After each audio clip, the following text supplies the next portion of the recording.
스가랴 9장 9절에서 17절 말씀.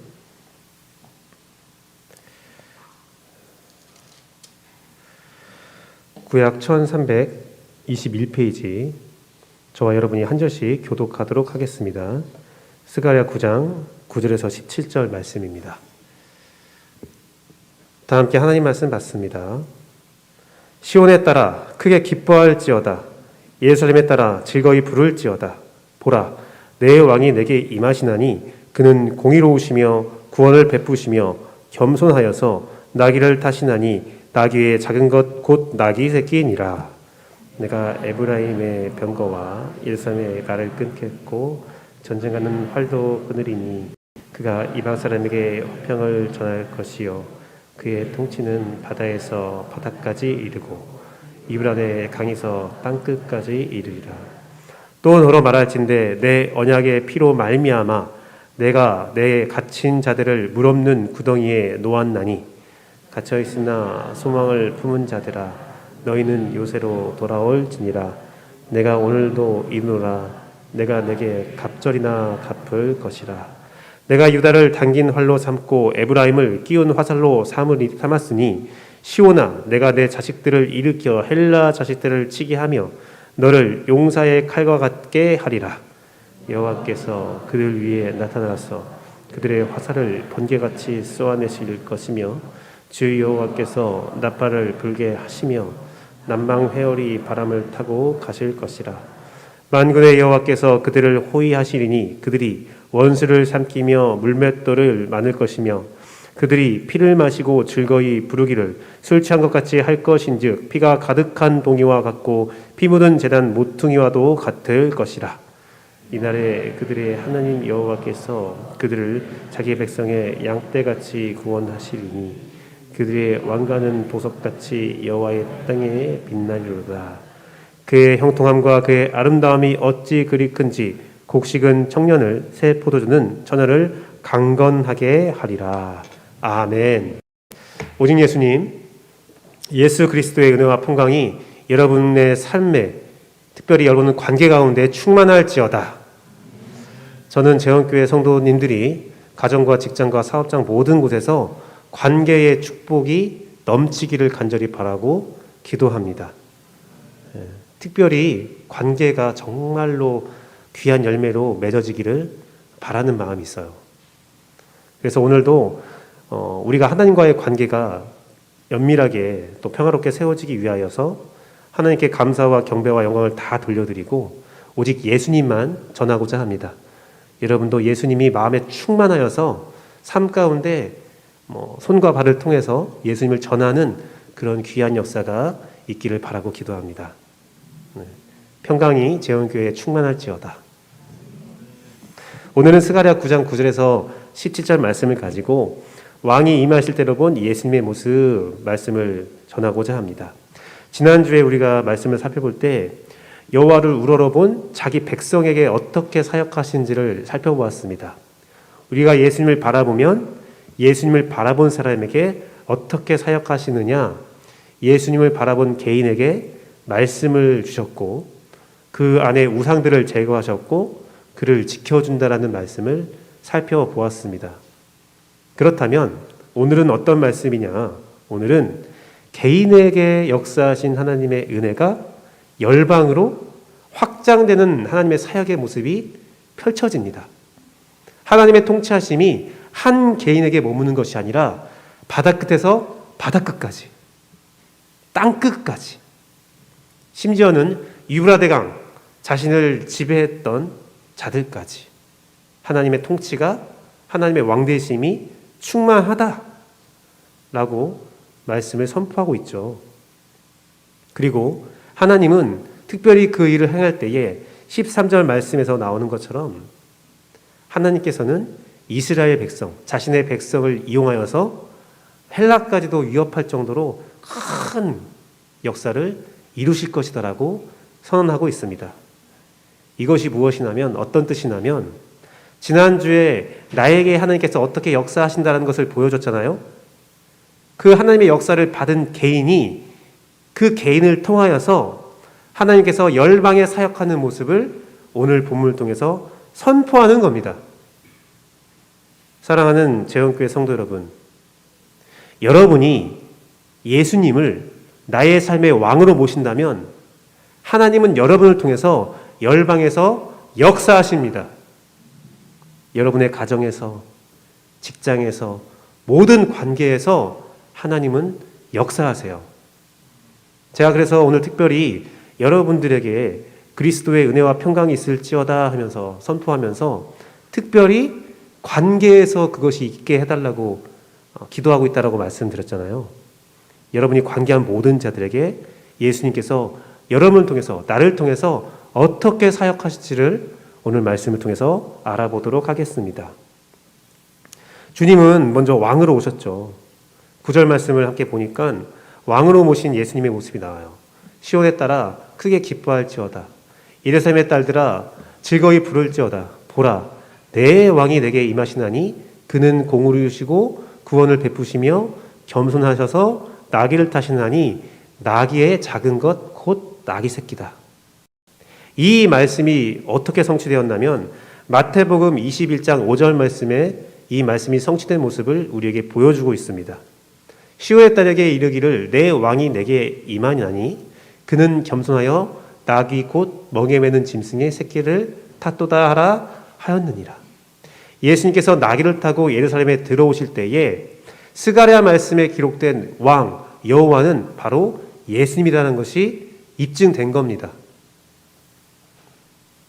요한복음 12장 15절 말씀도 동일한 말씀을 선포하고 있죠. 이는 기록된 바 시온에 따라 두려워하지 말라. 보라, 너희 왕이 나귀 새끼를 타고 오신다. 즉 오늘 함께 읽어본 스가랴 말씀에 있는 그 왕은 바로 예수님이고, 이 예수님은 계시록 19장 10절 말씀에 어떤 분이신지를 선언하고 있습니다. 계시록 19장 10절 말씀에 그 옷과 그 다리에 이름을 쓴 것이 있으니 예수님의 이름이 뭐냐면 만왕의 왕이요 만주의 주다. 사랑하는 재원교회 성도 여러분, 오늘 여러분과 함께하고 있는, 여러분의 인생을 책임지고 있는 예수님은 만왕의 왕이요 만주의 주십니다.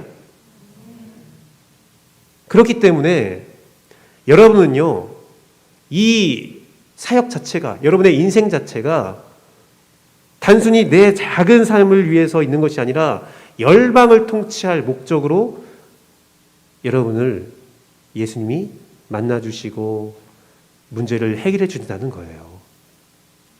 열방을 품을 은혜가 우리에게 있다는 겁니다.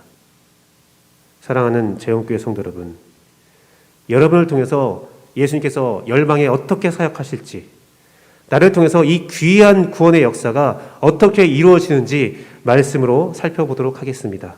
왕이 임하실 때로 본 예수님의 모습, 나를 통해 일하시는 예수님의 사역 모습, 그 첫 번째는 이방 사람들에게 화평을 전하신다. 온 땅에 평화를 주시는 평화의 왕으로 오신 예수님의 모습을 우리는 확인할 수가 있습니다. 10절 말씀에 보니까 내가 에브라임의 병거와 예루살렘의 말을 끊겠고 전쟁하는 활도 끊으리니 그가 이방 사람에게 화평을 전할 것이요 그 통치는 바다에서 바다까지 이르고 유브라데 강에서 땅끝까지 이르리라.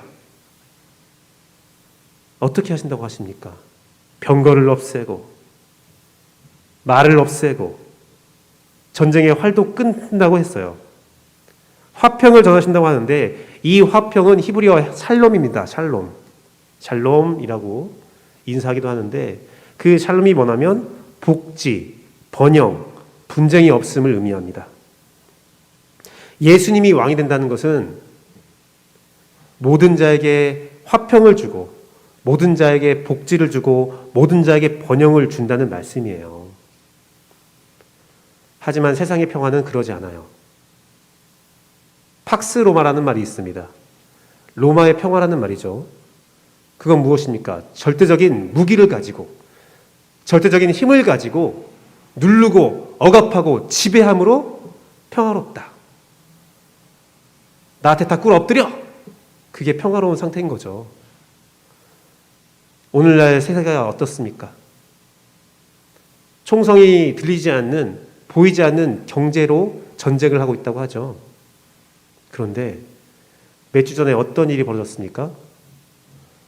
총성 없는 보이지 않는 전쟁만 할 줄 알았더니 이제 진짜 눈으로 보이는 무기를 가지고 전쟁을 치르고 있어요. 러시아와 우크라이나가 싸우고 있죠. 싸움이 되지 않을 것 같은 그 두 나라가 싸우는데 우크라이나가 잘 버티고 있어요. 그런데 저는 그 모습을 보면서 더 불안해지기 시작했습니다. 왜 그러냐면 러시아가 전력을 다해서 우크라이나를 때리면 그 작은 나라가 버틸까요? 눈치 보면서 탁탁탁 잽잽 날리고 있는 거거든요. 그런데 여기서 평화의 화평이 이루어지지 않으면 러시아가 만약에 다른 나라 눈치 안 볼 거야, 나 자존심 상처받았어 하면서 전력을 다하고 아예 도덕적인 것도 없이 무시무시한 무기들을 활용하기 시작한다면 그들의 평화를 위해서 전 세계를 위협하는 일이 벌어질 거고, 작은 나라들은 어떻게 되겠습니까? 작은 나라들은 큰 나라의 무력 앞에서 무너질 수밖에 없는 거예요. 그게 세상이 말하는 평화예요. 칼과 활과 말로 짓밟는 평화. 하지만 우리 하나님이 우리 예수님을 통해서 평화를 주시는 것은 어떤 평화입니까? 칼이 없는 평화, 말이 없는 평화, 화를 끊는 평화, 진정한 다스림, 진정한 번영, 진정한 복지, 분쟁이 없는 그런 다스림이라는 거예요. 사랑하는 제원교회 성도 여러분, 예수님은 평화의 왕이십니다. 이사야서 9장 6절 말씀을 보니까 예수님은 한 아기가 우리에게 낳고 한 아들을 우리에게 주신 바 되었는데 그는 여러 가지 이름이 있지만 평강의 왕이다. 평강의 왕이세요. 누가복음 19장 38절 말씀에서도 예수님에 대해서 이렇게 선언합니다. 이르되 찬송하리로다. 주의 이름으로 오시는 왕이여, 예수님, 하늘에는 평화여, 가장 높은 곳에 영광이다. 예수님의 평화는 힘으로 누르는 평화가 아니라 우리와 함께하며 우리를 지켜주시는 평화입니다. 왜 예수님이 평화일까요? 이 세상 모든 만물을 창조하시고 주관하시는 하나님과 평화할 수 있는 방법이 전혀 없었는데 오직 예수님이 오심으로 예수 그리스도의 십자가의 보혈로 내가 하나님과 평화하게 되었습니다. 내가 하나님과 화목하게 되었습니다. 예수님은 선언합니다. 여기에 앉아있는 어떤 사람이라도 그 사랑에서 끊을 수 없나니 기근이냐, 적신이냐, 하늘이냐, 칼이냐, 마귀 세력이냐, 천사냐, 끊을 수 없다. 어떤 것도 내 사랑에서 그들을 끊을 수 없다. 내가 그들을 사랑한다. 여러분은 주님과 그 사랑 안에서 하나님과 평화합니다. 그래서 우리는 평화한 거예요. 이 평화의 사역을 하나님은 어떻게 행하셨습니까? 사도행전 10장 36절에서 38절 말씀을 보니까 만유의 주 되신 예수 그리스도로 말미암아 화평의 복음을 전하시는데 이스라엘 자손들에게 하신 말씀이 곧 요한이 그 세례를 반포한 후에 예수님께서 갈릴리부터 시작해서 온 유대에 두루 전파하시는데 너희가 알지 않느냐. 그런데 그 사역이 어떻게 이루어졌어요? 38절 말씀에 하나님이 나사렛 예수님에게 성령과 능력을 기름 붓듯 하셨으며 그가 두루 다니시며 선한 일을 행하시고 마귀에 눌린 모든 사람을 고치시고 이 일들이 하나님과 함께 했다. 너희가 알지 않느냐. 주님은 능력받고 기름 부음 받고 다 굴복시키는 게 아니에요. 무리를 불쌍히 여기시고 그들의 문제를 해결하시고 눌린 것들을 자유케 하시고. 사랑하는 제원교회 성도 여러분, 여러분이 예수님을 나의 주인으로 나의 왕으로 모시고 있다면 예수님이 하신 것처럼 여러분도 그러한 사역을 하는 거예요. 여러분 통해서 불쌍한 자들을 돕고 그들을 굴복시키는 게 아니라 그들을 섬기고 그들의 필요를 채워주며 이방 사람들에게 평화를 전하는 일, 그 일을 우리에게 맡겨주신다는 겁니다. 아니, 맡겨주기다보다는 나를 통해서 주님이 그렇게 행하십니다. 아멘. 사랑하는 재원교회 성도 여러분, 우리 재원교회에게 그 사명이 있어요. 우리 재원교회 안에서 화평이 이루어져야 되고, 우리 재원교회를 통해서 이 전주 땅이 화평해야 되고, 우리 재원교회를 통해서 이 열망이 평화로운 역사가 충만할지니라. 조윤재라는 사람이 다산의 마지막 공부라는 책을 썼습니다. 다산은 우리가 알고 있듯이 정약용 씨의 호입니다. 정약용 씨에 대한 책은 아니에요. 그냥 정약용이라는 사람이 그 유배를 갔을 때에 그 심란한 마음, 그 당시에 유배 가는 것은 죽으라는 말이었다고 하더라고요. 그러한 일을 당했을 때에 그 다산 정약용이 어떻게 자신의 마음을 잘 다스렸는가, 그가 어떤 공부를 했을까를 연구했던 책입니다. 거기에 중용에 대해서 말을 하고 있는데, 중용은 한쪽으로 치우치지 않는 마음의 중심을 지키는 방법에 관한 고서예요. 근데 거기에 이런 1장에 처음 시작도에 이런 말이 기록되어 있다고 합니다. 천하의 근본은 길을 따른다는 것은 하늘과 땅이 제자리를 지키고 만물이 잘 길러지는 것과 같다. 그러면서 감정을 평강하게 화평하게 잘 다스린다는 것은, 감정이 화평하다는 것은 감정이 드러나기 전에 평상시 상태인 제자리를 잘 찾는 것이다. 우리는요, 평화의 마음, 평강의 마음 찾으려 할 때 어떻게 하냐면 평강이 어딨나 찾으려고 해요. 뭐가 평강이지? 찾으려고 해요. 그런데 그게 아니라는 거예요. 평강이라는 것은 내가 평상시에 어떤 생각을 가지고 살고 있느냐, 내가 평상시에 어떤 마음으로 살고 있느냐, 아무 일도 없었을 때 내 마음은 어떠하냐라는 겁니다. 내 인생에 아무 일도 없는데 어떤 사람은 불안해해요. 막 맨날 불안해해요. 맨날 무서워해요. 아무 일도 없는데 슬퍼요. 아무 일도 없는데 맨날 걱정만 해요.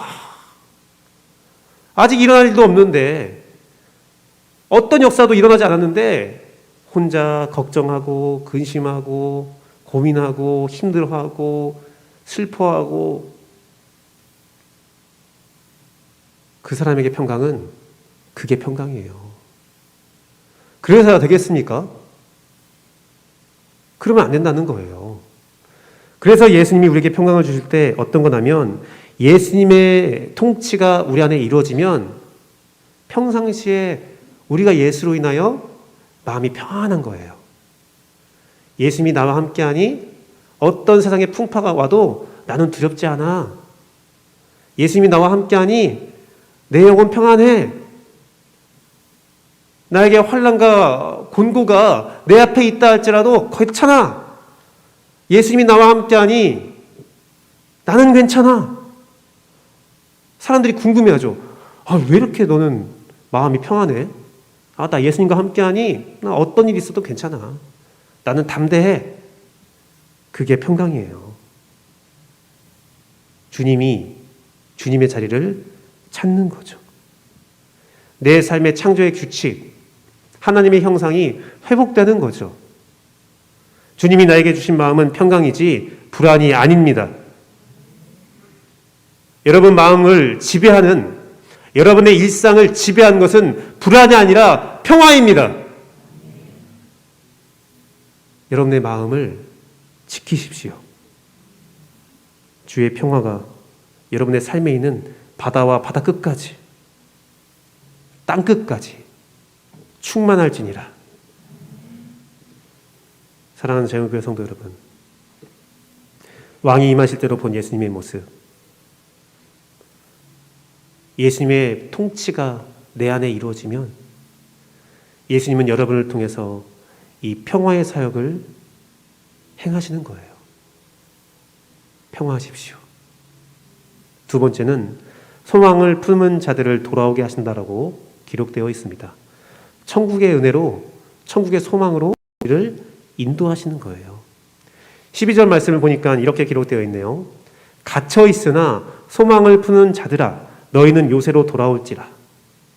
내가 오늘도 이르노라 내가 내게 갑절이나 갚을 것이다. 이게 무엇입니까? 갇혀 있으나 자유가 없으나 소망을 품은 자들. 우리가 이 땅에 갇혀 있죠. 이 땅의 고통과 이 땅의 아픔과 이 땅의 상처에 여러분은 갇혀 있죠. 이 땅에 주님이 오실 때까지 사단 마귀 세력의 권력에 공중권세 잡은 자들의 손에 의해서 이 땅은 갇혀 있는 거예요. 그 갇혀 있는 곳에서 소망을 품은, 천국을 소망하는, 이 어둠이 가득한 땅에서도 천국을 소망할 수 있는 그 백성들아 어디로 오래요? 요새로 와라. 주님의 전으로 나오라. 주의 믿음 가운데 와라. 천국 소망이 있는 자들아 나에게 오라. 그러면 내가 너를 지켜주고, 요새는 지켜주는 장소잖아요. 여러분을 안전케 하는 장소잖아요. 소망을 이루게 한다는 겁니다. 갑절이나 갚게 한다는 거예요. 이 땅에 고난이 있지만, 이 땅에 아픔이 있지만 갑절의 보상을 우리에게 약속하고 있는 겁니다. 사랑하는 재원교회 성도 여러분, 갑절의 보상이 있다니까요. 아멘 한 사람만 받으. 갑절의 보상이 있다니까요. 네, 아멘이에요. 아멘. 여러분이 아픔이 있든지 고통이 있든지 주님은 그 모든 상황들을 갇힌 것으로 표현한 거예요. 도저히 내 힘으로 못 나가요. 도저히 내 힘으로 탈출할 수가 없어요. 그런데 요새로 와라. 요새가 있다. 내가 너를 보호하겠다. 내가 너를 보상하겠다. 사랑하는 재원교회 성도 여러분, 누가복음 4장 18절 말씀에 예수님은 이렇게 우리에게 선언하십니다. 주의 성령이 내게 임하셨으니 이는 가난한 자에게 복음을 전하게 하시려고 내게 기름을 부으시고 나를 보내사 포로된 자에게 자유를, 눈먼 자에게 다시 보게 함을, 눌린 자를 자유롭게 하신다라고 예수님은 선언하세요. 여러분이 갇혀 있어요. 똘똘 싸매 있습니다. 이 아픔에서, 이 실패감에서, 이 좌절감에서 누가 나를 건질까? 눈이 막혀 있어요. 천국의 소망이 보이지 않아요. 주의 말씀이 통통 보이지 않아요. 이런 나의 어두운 상황에서 누가 나를 자유케 할까? 예수님이십니다. 예수님이 여러분의 모든 문제에서 자유케 하십니다. 바울은요, 어땠을까요? 주님을 만난 이후에 그의 과거의 삶을 보면서 처절한 아픔을 경험했던 사람이에요. 예수님 믿고 육체적인 고통도 받았던 사람이에요. 그런데 그가 이렇게 고백합니다. 로마서 5장 3절에서 5절 말씀 같이 읽어보겠습니다. 둘, 셋. 다만 이뿐 아니라 우리가 환난 중에도 즐거워하나니 이는 환난은 인내를, 인내는 연단은 소망을 이루게 할 줄을 알미로다. 소망이 우리를 부끄럽게 하지 아니함은 우리에게 주신 성령으로 말미암아 하나님의 사랑이 우리 마음에 부은 바 됨이니. 내가 천국 소망이 있는데 부끄럽지 않다는 거예요. 내 삶이 천국을 소망하면서 어떤 환난과 아픔이 있더라도 난 부끄럽지 않다. 왜? 주의 사랑이, 주의 소망이 내 안에 충만하니까 나 부끄럽지 않아. 데살로니가 후서 2장 14절에서 17절 말씀도 같이 읽어보겠습니다. 데살로니가 후서 2장 14절 17절 둘, 셋. 이를 위하여 우리 복음으로 너희를 부르사 우리 주 예수 그리스도의 영광을 얻게 하려 하심이니라. 그러므로 형제들아 굳건히 서서 말로나 우리의 편지로 가르침을 받은 전통을 지키라. 우리 주 예수 그리스도와 우리를 사랑하시고 영원한 위로와 좋은 소망을 은혜로 주신 하나님 우리 아버지께서 너희 마음을 위로하시고 모든 선한 일과 말에 굳건하게 하시기를 원하노라. 굳게 지키자. 너희는 인내만 해. 그 자리만 지켜. 요새에 들어가기만 해. 모든 위로와 소망은 주님이 이루어 주신다는 거예요. 우리가 해야 할 것은 딱 한 개예요. 천국의 은혜와 소망을 그냥 지키는 것. 천국을 소망하고 천국을 그냥 바라보고 있는 것. 그러면 주님이 여러분을 위로하시고 인내케 하시고 결탄케 하시고 그 천국을 소유하도록 인도하십니다. 한국에 슈바이처라고 불린 사람이 있어요. 바보 의사라고 불린 사람이 있어요. 작은 예수라는 별명을 가진 사람이 있어요. 그 사람은 장기려 박사라는 사람입니다. 장기려 박사는 북한 사람이래요.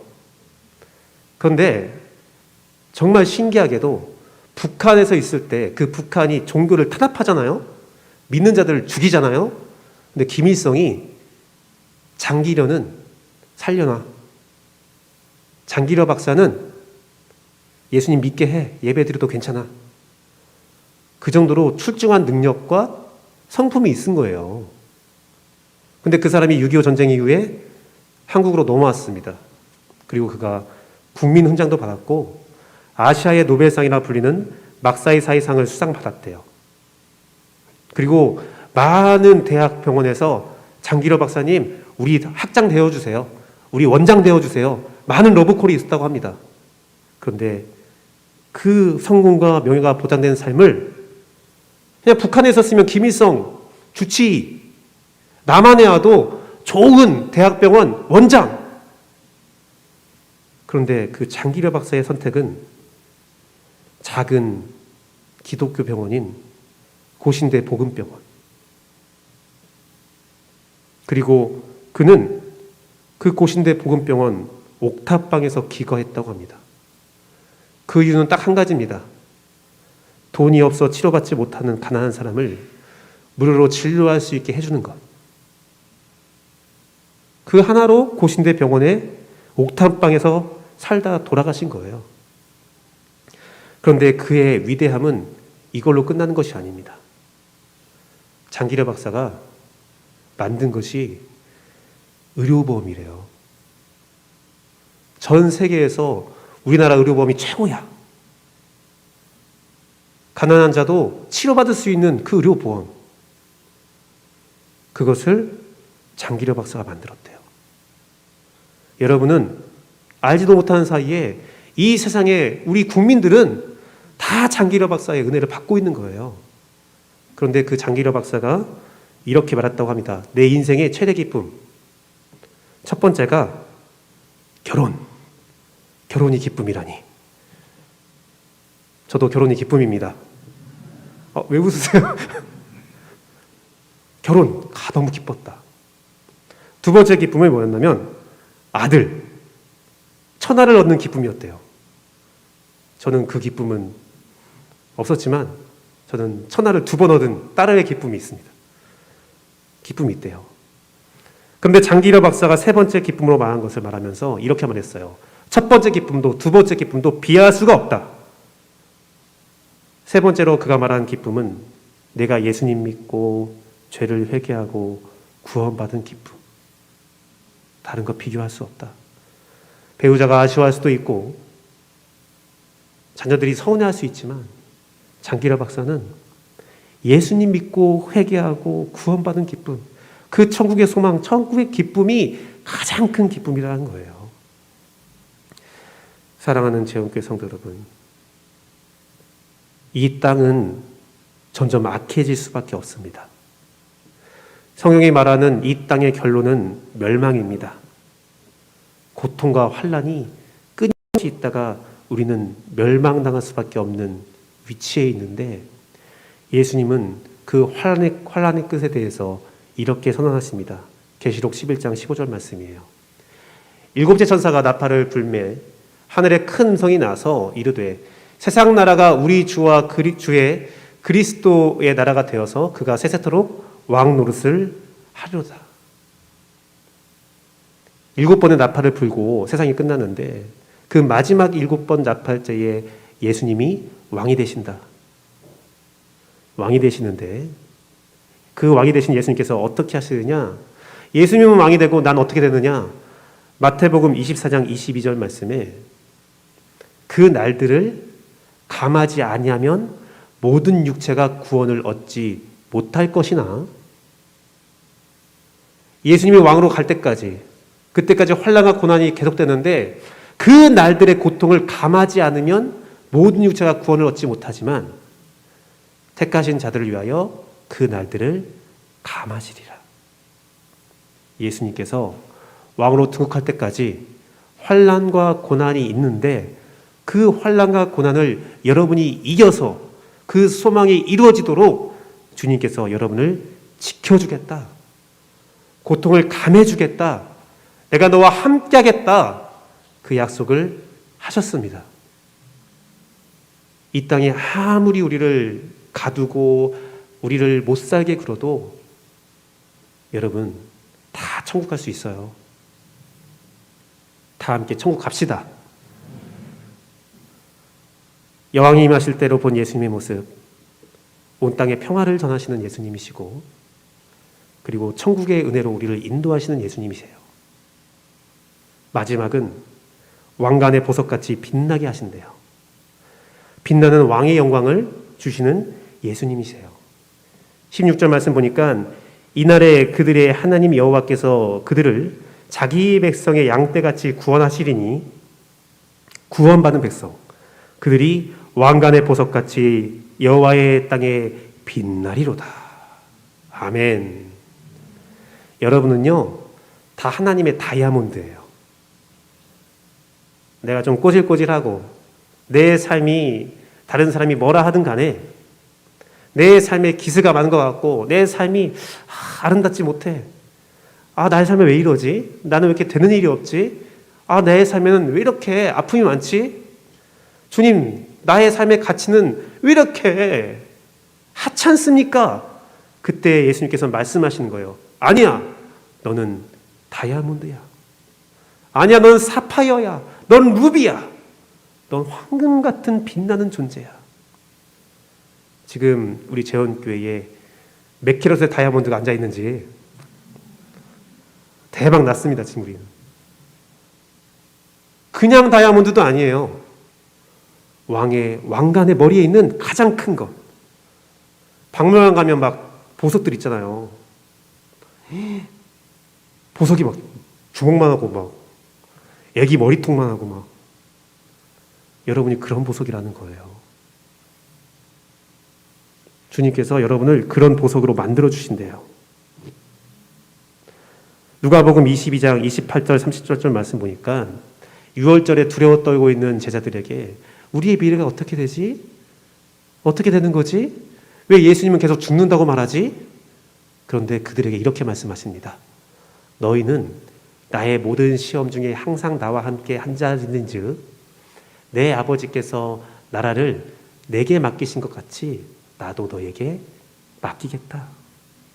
너희로 내 나라에 있어서 내 상에서 예수님의 식탁에서 같이 먹고 마시면서 또는 보좌에 앉아서 이스라엘 12지파를 다스리게 하겠다. 예수님과 똑같은 고난을 주겠다. 예수님이 직접 말씀하신 거예요. 이 말씀이 제자들에게만 했느냐? 계시록 20장 4절에서 6절 말씀입니다. 또 내가 보좌들을 보니, 요한이 본 거예요. 마지막 때의 보좌를 딱 보고 있는데 거기에 앉은 자들이 있어 심판하는 권세를 받았다. 12제자가 있는 게 아니에요. 내가 보니 예수님을 증언함과 하나님의 말씀 때문에 목배임을 당한 자들의 영혼들과 또 누구예요? 짐승과 그 우상들에게 경배하지 아니하고 그들의 이마와 손에 그의 표를 받지 않은, 우상의 표를 받지 않은 자들이 살아서 그 보좌에 앉아서 예수님과 함께 천년 동안 왕노릇을 한다는 거예요. 6절 말씀이요. 이 첫째 부활에 참여한 자들은 복이 있고 거룩하도다. 그들이 하나님과 그리스도의 제사장이 되어 천년 동안 그리스도와 더불어 왕노릇을 하리라. 내가 왕이 될 상인가? 성경은 말합니다. 그러합니다. 여러분은 다 왕이 될 상이에요. 다 다스릴 자예요. 그런데 이 상이 어디서 베풀어집니까? 시편 23편 5절 말씀 같이 읽어보겠습니다. 둘, 셋. 주께서 내 원수의 목전에서 내게 상을 차려주시고 기름을 내 머리에 부으셨으니 내 잔이 넘치나이다. 생각해 보십시오. 모든 고통과 환난을 그 갇힌 곳에서 여러분이 버티고 버텨서 예수님이 나의 주인이십니다. 그 예수님이 주시는 평안을 가지고 살았어요. 그리고 여러분은 천국의 은혜를 가지고 소망을 가지고 살면서 다른 이에게 예수님께서 나에게 역사하신 것처럼 내가 이 열방에서 이 역사를 이루리라 하면서 복음을 전파했습니다. 가족들에게, 친척들에게, 내 친구들에게, 직장 동료, 사업장의 모든 만난 자에게 예수님의 복음을 전파했는데 사람들이 받는 사람도 있고 거절하는 사람도 있잖아요. 멸시합니다. 무시합니다. 난 정말 전성을 다해서 사랑으로 전달했는데 그 사랑을 짓밟습니다. 그런데 주님이 오시는 그날, 구름 타고 오신 그날, 여러분을 짓밟았던 사람들이 화들짝 놀라는 거예요. 진짜였네? 예수님 진짜 오네? 이거 어떻게 하지? 하고 막 사방을 찾아서 여러분을 찾은 거예요. 야, 이제라도 나 어떻게 안 될까? 찾았는데 그들이 보는, 그들 눈앞에 있는 여러분의 모습은 어제 봤던 여러분이 아니에요. 기름 부음이 충만한, 하늘의 해같이 빛나는, 하늘의 권세를 가득 품은 왕관의 보석처럼 빛나는 찬란한 여러분의 모습이 원수의 목전에 있습니다. 여러분은요, 그런 존재예요. 내 가치를 그들의 말로 규정하지 마세요. 여러분의 가치는 오늘 말씀에 기록된 왕관의 보석, 빛나는 영광입니다. 내가 예수님을 왕으로 모셨더니 내가 왕이 되는 거예요. 내가 왕이 되는 거예요. 사랑하는 제국교 성도 여러분, 요한일서 5장 4절 말씀을 보니까 무릇 하나님께로부터 난 자마다 세상을 이기느니라. 세상을 이기는 이것이니 우리의 믿음이니라. 내가 예수님을 왕으로 믿는다면 예수님은 여러분을 통해서 이 역사를 여러분 삶에 이루시고 여러분을 통해서 이 열방의 이 역사를 이루신다고 선포하신 것입니다. 말씀을 맺도록 하겠습니다. 말씀을 맺으면서 함께 볼 말씀이 하나 있습니다. 로마서 5장 1절에서 2절 말씀 같이 읽어볼게요. 둘, 셋. 그러므로 우리가 믿음으로 의롭다 하심을 받았으니 우리 주 예수 그리스도로 말미암아 하나님과 화평을 누리자. 또한 그로 말미암아 우리가 믿음으로 서 있는 이 은혜에 들어감을 얻었으며 하나님의 영광을 바라고 즐거워하느니라. 이 말씀이 오늘 스가랴 9장 9절에서 17절 말씀을 가장 잘 요약한 거예요. 로마서 5장 1절에서 2절 말씀. 우리가 예수로 인해서 화평을 이루었고 그 은혜의 천국으로 들어갈 수 있는 축복을 받았고, 그리고 우리는 하나님의 영광을 얻을 자다. 사랑하는 재원교회 성도 여러분, 예수님은 우리에게, 아니 나에게 평화를 주셨고 천국의 은혜를 주셨고 소망을 가지고 살아가는 나에게 그 영광을 이룰 왕관의 보석같이 빛나는 영광을 주셨습니다. 그리고 나를 통해서 이제 열방을 통치하겠다라고 말씀하세요. 여러분의 관계에서, 여러분의 가정과 직장과 사업장의 모든 관계에서 여러분은 화평을 전해야 하고 천국의 소망을 전할 수 있고 그들의 모습을 빛나는 왕강의 보석같이 빛나게 할 수 있습니다. 우리는요, 저 지옥을 공격하는 하나님의 날카로운 검이에요. 이 영광스러운 사명을 누구도 빼앗을 수 없습니다. 어떤 말로도 이 영광을 뺏기지 마세요. 사랑하는 재원교회 성도 여러분, 주님은 나의 평화이며 나의 모든 염려를 주께 맡길 때 주께서 이 열방의 평화가 되실 것을 믿으며 함께 찬양하고 기도하는 시간 갖도록 하겠습니다. 주는 평화, 함께 찬양합니다.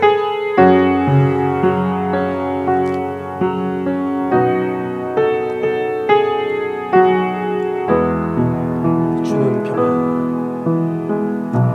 주는 평화, 막힌 담을 모두 허셨네.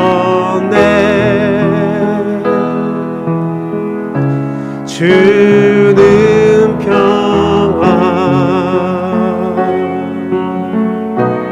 우리의 평화.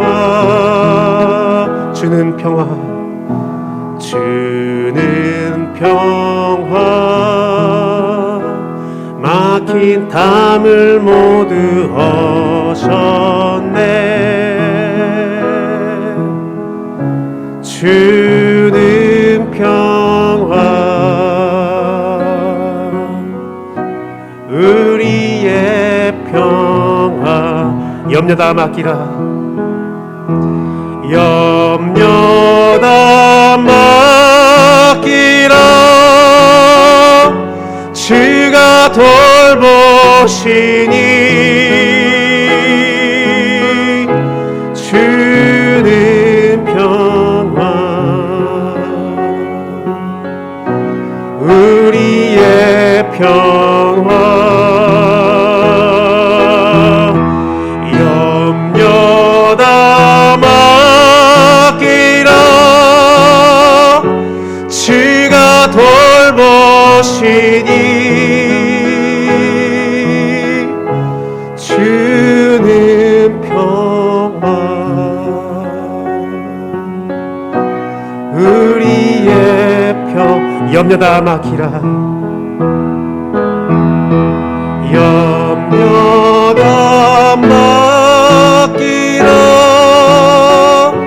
주가 돌보시니. 주는 평화, 우리의 평화. 염려 다 맡기라. 주가 돌보시니. 주는 평화,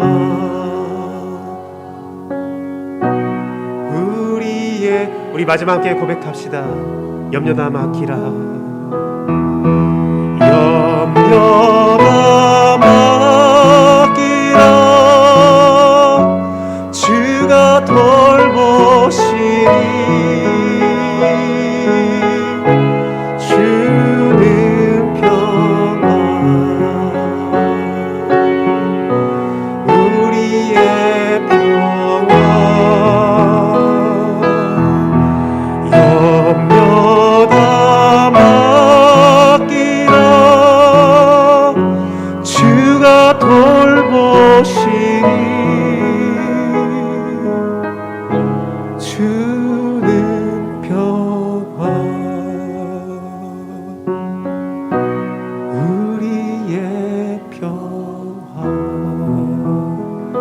우리 말씀을 가지고 함께 기도합니다. 왕이 임하실 때로 본 예수님의 모습, 내가 예수를 왕으로 모신다면 주님은 나를 통해서 이렇게 역사하신다 말씀하십니다. 온 땅의 평화를 나를 통해 주겠다. 천국의 은혜와 소망을, 그 인도함을 나를 통해서 이루시겠다. 내가 너를 빛나는 왕의 영광으로 삼아주겠다. 이 모든 것들은 이미 여러분이 받은 약속입니다. 이 말씀을 확신하며 우리 함께 다 같이 기도하도록 하겠습니다. 기도하겠습니다. 하나님 아버지 감사합니다.